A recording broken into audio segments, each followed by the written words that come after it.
Ndabasuje kandi mbifuriza ikaze muri amakuru ku buryo burambuye. Iri jwi ribasuhuza nk'irisanzwe ni rya Fabrice Mporana nayo uje kubagezaho amakuru ari kugenda avuga hirya no hino ku isi. Gusa bibutsa kujya mukora subscribe, like, share na comment kugira ngo amakuru yacu mujye mubasha kuyabonera ku gihe. Gusa ni munyemerera amakuru yacu tuyahere hano mu Rwanda birumvikana ijya kurisha ihera ku rugo tuyahere mu mujyi wa Kigali aho Nyabugogo umumotari yakubise muri hoho akahita yikubita hasi ndetse ahita nasiga ubuzima. Hari ku isaha 4 z'igitondo ku wa gatatu ubwo umumotari yaradepasaga indi moto byari biteganye dore ko byajyaga mu cyerekezo kimwe. Bageze ahazwi nko kundagara umumotari umwe yarahetse umugenzi ufite igare rya drayeri, amapine y'igare aza gufata muri retroviseur zindi moto bari bateganye, biza kurangira rero bahise bikubita hasi bahita basiga ubuzima. Ndetse uyu mumotari akaba yarahise yitaba Imana dore ko yakubise umutwe mu modoka ya dipine ita imugonga umutwe ahita apfa, naho umugore we yaje kugenda arakomereka cyane bikomeye. Gusa bamwe mu baturage bari hafi aho ngaho yaho impanuka yabereye batangaje yuko bihutiye kuza gutabara bakimara kubona iyi mpanuka yabaye. Bagize bati imoto yari yabaguye hejuru, gusa umumotari yari yapfuye ariko umumama nta kintu yari bwabo yari yakomeretse cyane. Gusa uyu mumama bakaba bahise bihutira kumujyana kwa muganga ku kigo nderabuzima cyari hafi aho ngaho, umumotari we birangira yitabye Imana. Umuvugizi wa polisi ishami ryo mu muhanda nawe yemeje iyi nkuru, akaba ari SP Emmanuel Kayigi yavuze impamvu uyu mumotari ngo yakoze iyi mpanuka, ngo yadepashe nabi indi moto byari biringaniye, birangira rero akubitanye n'imodoka iri imbere ya hoho ihita imugonga umutwe ahita yitaba Imana. Ndetse akaba yakomeje agira inama abantu kwirinda kudepasa batabanje kureba imbere kugira ngo bajye birinda impanuka za hato na hato zikomeje kugenda zihitana abantu. Izi ni inama uwo bita SP Kayigi Emmanuel umuvugizi wa polisi ishami ryo mu muhanda yakomeje kugenda agira abantu, ndetse no kwirinda kudepasa nabi ibinyabiziga kugira ngo birinde impanuka za hato na hato. Mu yandi makuru, abasirikare ba Repubulika Iharanira Demokarasi ya Kongo bari bagose urugo rw'ahoze ari perezida w'iki gihugu Joseph Kabila Kabange. Abasirikare bo mu rwego rwa Repubulika Iharanira Demokarasi ya Kongo bashinzwe iperereza bakomeje gusaka urugo ndetse n'imitungo bya Joseph Kabila Kabange biherereye i Kinshasa, wahoze anayobora iki gihugu cya Repubulika Iharanira Demokarasi ya Kongo. Batangiye irisaka mu rugo ruherereye mu gace ka Kinshasa. Gusa uwo munsi babanje gushwana n'abantu baba muri urugo rwa Joseph Kabila Kabange ngo bitewe nuko nta rupapuro rubemerera gushaka urugo rwa Joseph Kabila Kabange bari bafite. Abasirikare bagiye gusaka uru rugo bavuze yuko basanze mu rugo rwa Joseph Kabila Kabange imodoka ebyiri za GP Defender basanze muri uru rugo rwa Joseph Kabila Kabange.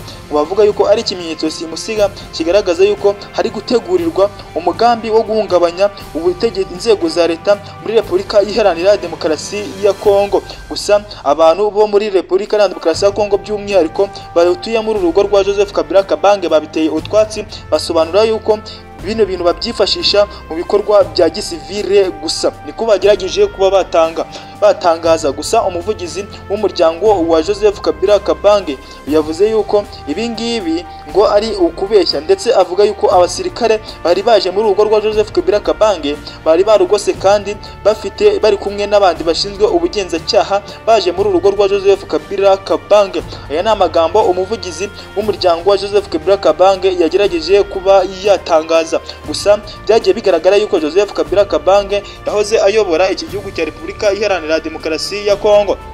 Kuri inshuro n'uwo musimbuye Perezida Felix Antoine Tshisekedi Chilombo batarebana neza, dore ko Perezida Felix Antoine Tshisekedi Chilombo yakomeje kugenda ashinja Joseph Kabila Kabange ko ari ikiso gikuru cy'umutwa M23 ndetse anawufashiriza hafi kugira ngo bakomeje kurwanya Perezida Felix Antoine Tshisekedi Chilombo. Gusa uyu nguyu Joseph Kabila Kabange n'umundi byakomeje kugenda bivuga yuko ari umwe mu bantu bafashije Perezida Felix Antoine Tshisekedi Chilombo gufata buno butegetsi bwa Kinshasa, dore ko binanugwanurwa yuko Perezida Felix Antoine Tshisekedi Chilombo ayoboye izi manda zose atarigize atorwa n'abaturage, ngo kuko kuri manda ya mbere ngo yashizweho n'uyu nguyu Joseph Kabila Kabange amwimitse, dore ko ngo bari n'inshuti z'akadasohoka. Gusa manda ya kabiri byagaragaje yuko ngo amatora muri Repubulika Iharanira Demokarasi ya Kongo yibwe, uyu Perezida Felix Antoine Tshisekedi Chilombo n'ubundi yasubiyeho atarigize atorwa n'abaturage ba Repubulika Iharanira Demokarasi ya Kongo, dore ko mu matora n'ubundi yarahanganye n'uwo bita Moise Katumbi utavuga n'umwe n'ubutegetsi bwa Repubulika Iharanira Demokarasi ya Kongo, ndetse akaba ari n'umunyemari ukomeye muri iki gihugu cya Repubulika Iharanira Demokarasi ya Kongo, ufite n'ikipe bita Tupusa Mazembe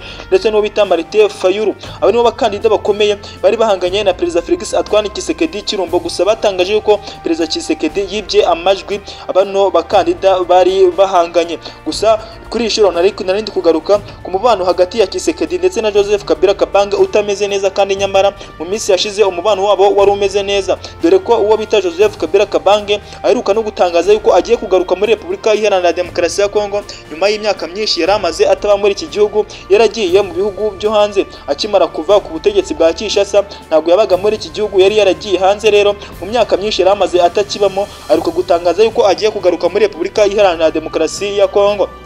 Gusa anatangaza yuko azahera mu burasirazuba bwa Repubulika Iharanira Demokarasi ya Kongo, by'umwihariko mu mujyi wa Goma. Gusa hari abakomeje kumushinja ko n'ubundi agiye kwiyunga n'umutwe wa M23 utavuga rumwe n'ubutegetsi bwa Repubulika Iharanira Demokarasi ya Kongo. Hari ababyishimiye yuko agiye kwiyunga n'uyu mutwe wa M23, gusa abandi baramunenga bavuga yuko agiye kwiyunga n'umutwe n'ubundi nawe wahoze umurwanya, dore ko nawe akiyoboye kino gihugu uyu mutwe wigize kuba wamurwanya. Gusa kuri isho rero akaba yagiye kwiyunga n'uyu mutwe wa M23 kugira ngo bakomeze guhangara Perezida Felix Antoine Tshisekedi Chilombo. Bavuga yuko ayoboye iki gihugu nabi ari kukijyana habi, kugira ngo agarure umutekano muri Repubulika Iharanira Demokarasi ya Kongo. Aya niyo magambo bakomeje kugenda bagerageza kuba batangaza, ndetse hari kugaragara n'abantu benshi bakomeje kugenda bava kuri Tshisekedi bajya ku mutwe wa M23, kuko hagaragara abasirikare bakomeye b'iki gihugu biyunga n'umutwe wa M23, harimo Colonel Nangwa wayoboraga komisiyo y'amatora muri iki gihugu cya Repubulika Iharanira Demokarasi ya Kongo,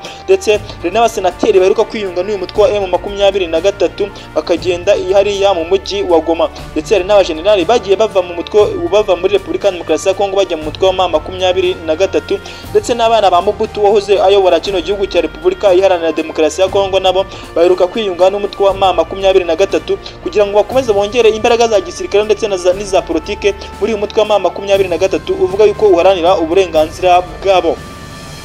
Mu yandi makuru, umukuru w'igihugu nyakubahwa Perezida Afurika Paul Kagame ndetse akaba n'umufana ukomeye cyane w'ikipe ya Arsenal, nyuma y'itsinzi ya Arsenal iheruka gutsinda ikipe ya Real Madrid muri match yabaye muri ijoro ya UEFA Champions League yahuzaga Real Madrid ndetse n'ikipe ya Arsenal bikarangira itsinzi ikipe ya Real Madrid ibitego 4-1. Byaje kurangira umukuru w'igihugu yishimiye itsinzi ya Arsenal ndetse anashimira Mikel Arteta utoza ikipe ya Arsenal, aramufelicita ndetse yishimira n'abakinnyi b'ikipe ya Arsenal, avuga yuko ari ibintu byamunejeje, dore ko Arsenal isanzwe ifitanye amasezerano n'igihugu cy'u Rwanda ya Visit Rwanda kugira ngo ijye yamamariza igihugu cy'u Rwanda, yikurura ba mukerarugendo bajye baza gusura igihugu cy'u Rwanda. Ayo rero niyo makuru nari mbazaniye kuri izi saha, mbashimira. General Fabrice Murano ndabashimiye.